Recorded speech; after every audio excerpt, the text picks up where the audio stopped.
Next, we will have Dr. Sid and Dr. Wiltrout make this presentation regarding seizures and epilepsies within Kleefstra syndrome. So I will step aside and turn it over to you all for your presentation. That sounds good. And Kim, do you want to share your slides and I can get started and then you can take over?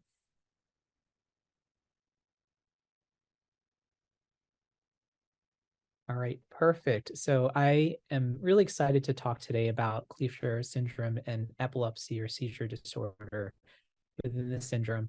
I'm going to be talking along with Kim, who is going to give the second half of this talk. I'll start this talk off by giving a brief primer on epilepsy, seizures, EEGs. Given the audience here, many of you may not be as tuned into what all of these different things are. And then Kim will talk about the bulk of the talk, which is about seizures and epilepsy within the syndrome. Next slide. All right, so first let's talk a little bit about epilepsy. All right, so we'll start by asking, what I would say is, oops, yeah, okay. So what exactly is the difference between seizures and epilepsy? So let's start with some basic definitions. A seizure is just a symptom of brain disturbance. It's caused by synchronized abnormal electrical activity in the brain. There are two ways to define epilepsy. So epilepsy can be defined as having 2 or more unprovoked seizures in one's lifetime, at least 24 hours apart. Epilepsy can also be defined as having 1 unprovoked seizure in one's lifetime, along with having a strong risk of having future unprovoked seizures in the future. And when I say unprovoked, what I mean is that not in the setting of infection, not in the setting of electrolyte changes, not in the setting of other facets which may have triggered the seizures. Some people use the term seizure disorder, and sometimes it can be used interchangeably with epilepsy. Next slide.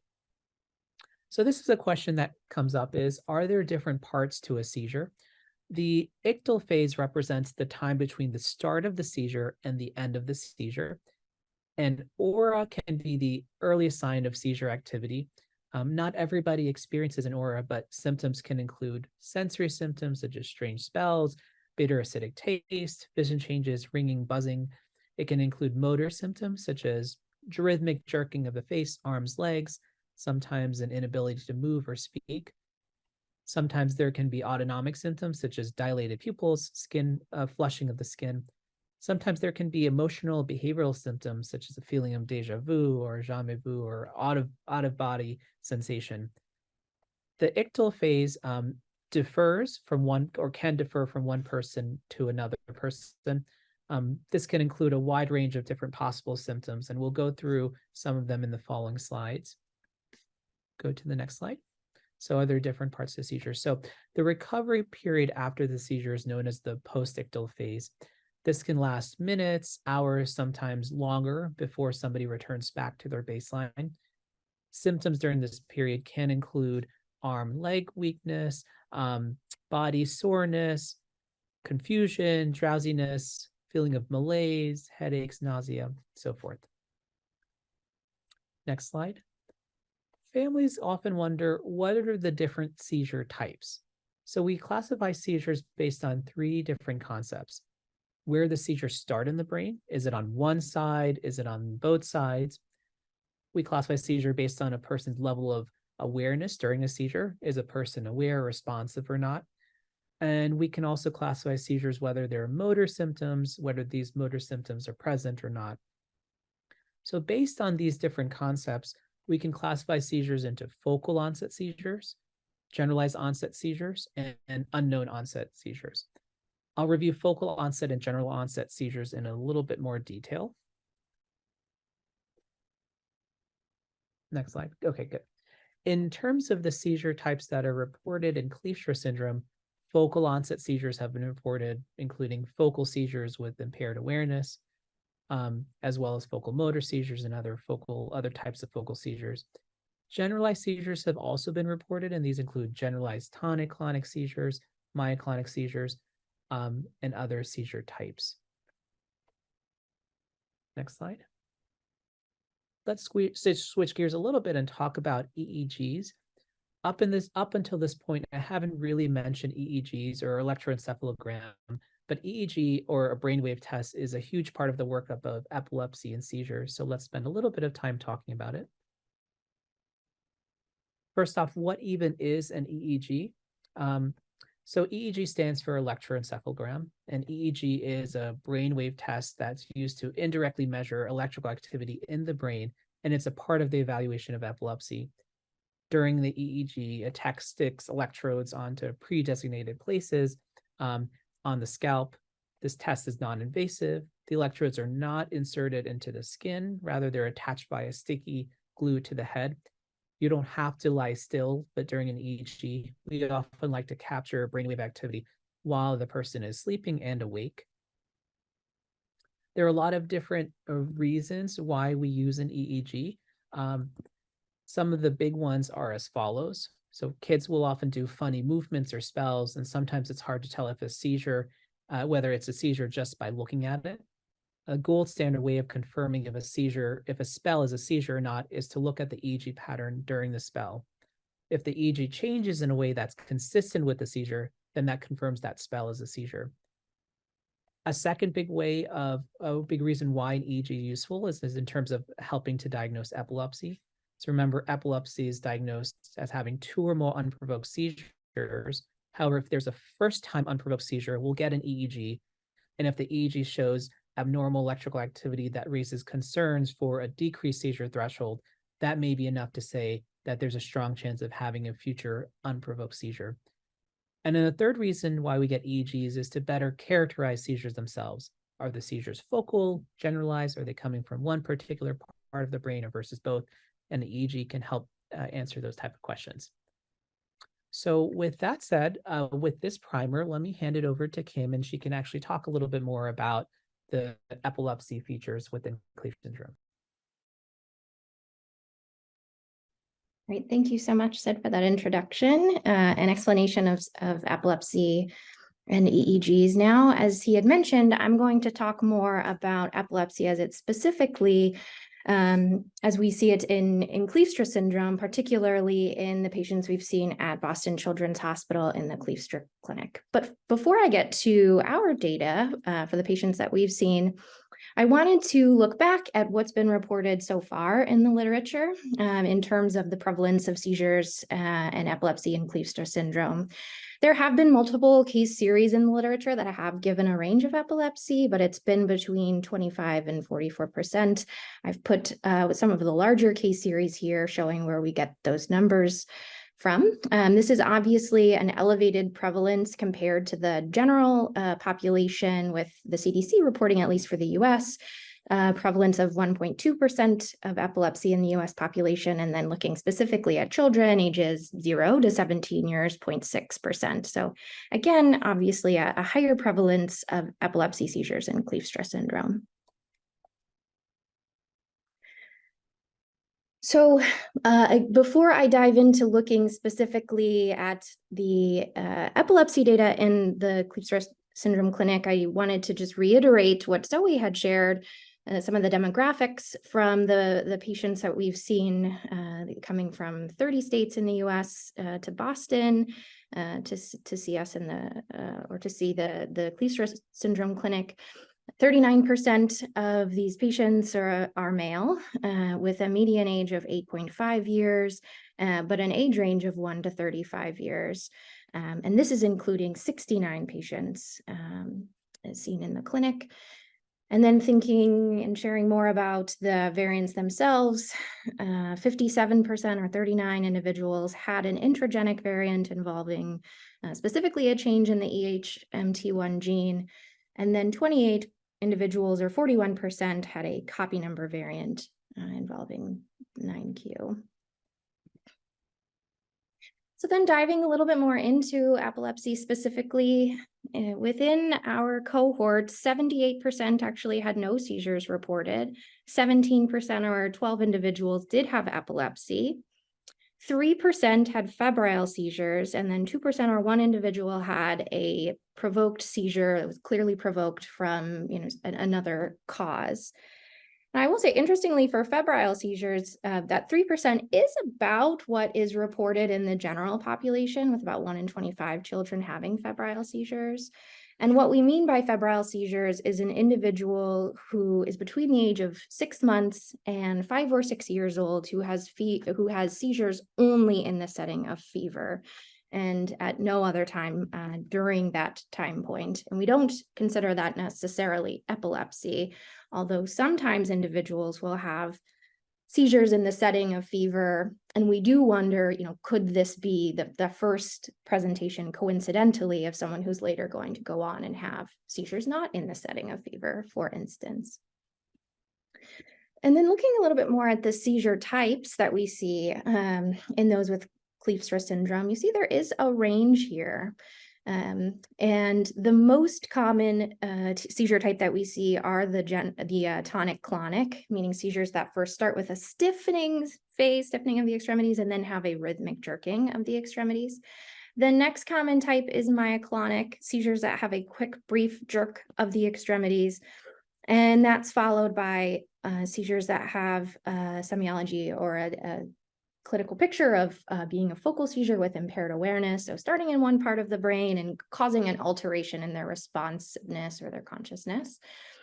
And then this is also followed by then tonic seizures, so a stiffening of one or more of the extremities.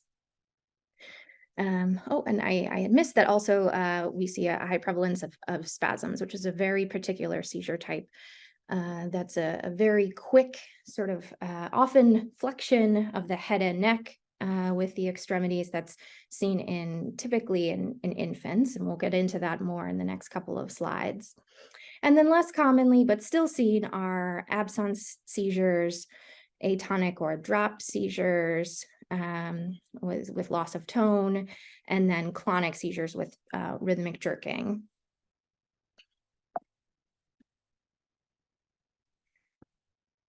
And so looking then at the sort of epilepsy syndrome that we can see in those who have epilepsy and Kleefstra syndrome, 8% of the patients seen at the Kleefstra clinic at Boston Children's had no syndrome, meaning they didn't have a sort of collection of type of seizures that would fit into what we would define as an epilepsy syndrome.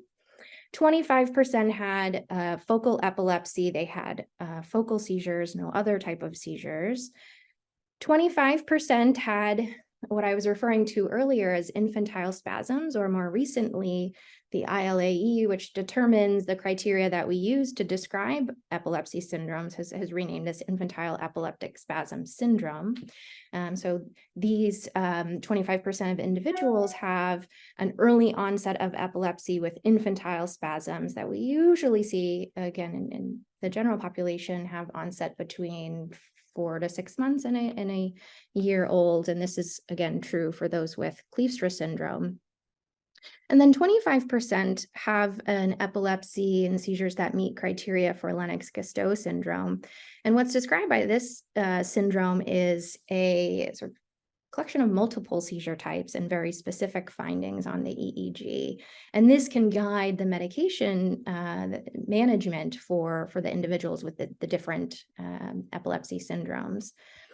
Whether they have Lennox-Gastaut syndrome or the infantile epileptic spasm syndrome, will recommend different medications or therapies for their epilepsy. 17% of the patients then had both infantile epileptic spasm syndrome and went on to have Lennox-Gastaut syndrome. This is a known sort of phenomenon, having an epilepsy that evolves after having epileptic spasms into another epilepsy syndrome like Lennox-Gastaut. Looking at then the age of onset of seizures and those that we've seen in the clinic, this has really a broad range from the neonatal period up until 23 years old. The median age, though, at first seizure presentation is 21 months old. And this is demonstrated in this graph here, where, again, most patients really have their first seizures early on in life at 0 to 1 year, but we see some seizure onset still later. I'm showing this again here just in a different way, that you see a very steep portion of the curve here between 0 and 12 months, where we see the onset of many of the seizures in the individuals that we see, and then that incline sort of plateaus here. We still do see some seizure onset later on, but again, the majority is in that early life period. And this makes sense with the seizure syndromes as well that we're reporting with the infantile epileptic spasms and Lennox-Gastaut being seizure types that often have their onset earlier in life. And then looking at the EEG findings in Kleefstra syndrome, it makes sense that we see a range of EEG findings because we also see a range of seizure types. So there are generalized spike in waves seen in Kleefstra syndrome. More often we see focal discharges. There's also hypsarrhythmia seen. This makes sense. This is the EEG finding that we commonly see with infantile spasms. And then there are also a portion of individuals who have generalized slowing. This finding on EEG doesn't necessarily indicate epilepsy, but is more of a correlation for an encephalopathy picture. And then there's also some individuals who have paroxysmal fast activity, and this is a finding that we see in Lennox-Gastaut syndrome. So again, makes sense. The EEG findings are correlating with the seizures and seizure syndromes that have been described. I will mention here that we have some individuals without epilepsy who have had EEGs due to questions about different spells that they were having, or other indications. And these individuals may have an abnormal EEG, but again, didn't necessarily have seizures and were not diagnosed with epilepsy. But some of these findings in these individuals were generalized slowing. That finding that I mentioned can correlate with, we consider sort of encephalopathy, focal slowing, focal discharges, generalized spike and wave discharges were also seen. There were no individuals who didn't have epilepsy who had multifocal discharges. So a question we often get then is, are there any anti-seizure medications that work better or don't work as well in Kleefstra syndrome or in a specific neurodevelopmental syndrome? And I will say that for Kleefstra syndrome, there is no anti-seizure medication that we feel like works necessarily better or worse based on the data that we have to date.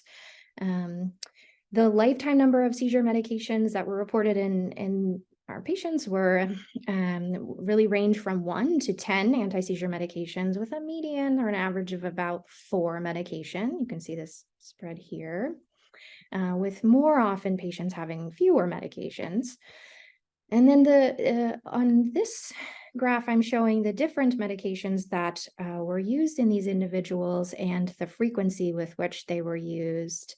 And I'm seeing now actually on this graph, not all of the medications, oops, I'm sorry, are showing up on my screen now, but I'll just mention them here by name. So I have here sort of at the bottom of the screen, the different medications that are commonly used for infantile spasms. ACTH, prednisolone should be showing up here, but for some reason it's not now, and vigabatrin. And you can see that they're pretty much used equally for infantile spasms and those with Kleefstra syndrome in our cohort. And then the other anti-seizure medications then that are used for other seizure types include valproate, what seems to be missing here is levetiracetam, or also known by its brand name Keppra, is how you may know it, clobazam, topiramate, lamotrigine, clonazepam, fenfluramine, which is a newer anti-seizure medication used in those who have Lennox-Gastaut syndrome, oxcarbazepine, phenytoin. Again, I apologize, not all of them seem to be showing up on my screen here. I did star some of the medications that individuals had indicated as the last medication added before they had some degree of seizure freedom. Valproate, levetiracetam, lamotrigine are medications that people have indicated, but I will again caution in the same way that Zoe had cautioned that this really is not definitive. These aren't clinical trials by any means. These are observations made by a smaller cohort of patients. So you really can't, so although these are interesting findings, you can't really use this data to say that one works particularly better than another medication. But again, interesting observations to then do additional studies later. So then looking more at the genotype-phenotype correlations or relationships with the seizure types and with epilepsy in Kleefstra syndrome, I do want to just bring up what has been described before in 2009 by Kleefstra et al. And this very good description of those and in comparison of those with the EHMT1 intragenic variants versus the 9q deletions. They had found a difference between epilepsy prevalence in their patients that they had described, with 30% of those with the 9q deletions having epilepsy versus 20% of those with the EHMT1 intragenic variations having epilepsy. And we have findings along the same theme, although a little bit more, sort of a little bit more of a difference, actually. And again, this is still, although 69 patients is large for a rare disease, still a limited number of patients. So we can't use this as a definitive difference, but there is a suggestion here that those with copy number variants, we see 36% of those individuals have epilepsy versus among those with the intragenic variants, only 3% or one individual had epilepsy. And this individual, though, they had infantile spasms followed by a picture of a mixed epilepsy. So definitely had epilepsy and an epilepsy that, as I mentioned, we seem to see some association with Kleefstra syndrome. And comparing these two, there does seem to be a statistical significance between the two. But again, I would say this is more hypothesis generating for things to look at even further in addition moving forward. And again, I just wanted to remind you that the different variants that were seen in our study, we had 39 individuals with the intragenic variants, or 57%, versus 28 individuals, or 41%, with copy number variants. This may explain why the prevalence in our study was a little bit lower for epilepsy compared to the earlier studies. You may recall that I said in our study, the percent of those with epilepsy was lower, 17% or so, compared to in previous studies, it was between 25 and 44, but they may have had more of individuals with copy number variants, if this pattern is in fact, holding true. So a summary of what we've reviewed today in regard to epilepsy and Kleefstra syndrome is that the incidence of epilepsy certainly does seem to be higher in those with Kleefstra syndrome than in the general population. And from the 69 patients we've looked at in this data, the range of epilepsy types is broad, with some syndromes really standing out: epileptic spasm, infantile epileptic spasms, and Lennox-Gastaut syndrome. And there's a median age of onset of seizures of 21 months, but still with a range of onset into the teens and early 20s from our collection of patients. There's also a suggestion that seizures and epilepsy may be more likely with copy number variants than with the intragenic variants in Kleefstra syndrome. But again, more data is needed to look into this association. Here are the references that I brought up in case you're interested. And then acknowledgements. Again, thank you to the patients and families that are here today and that have been seen in the Kleefstra Clinic at Boston Children's Hospital, as well as the faculty and staff at the clinic. And now we'll take questions. Great, thank you both for that presentation. I'm going to jump into a couple of these questions. Seizures are a big topic of conversation within the closed Facebook page, within the KS community, and I think in particular that slide on seizure medications is an interesting reference point.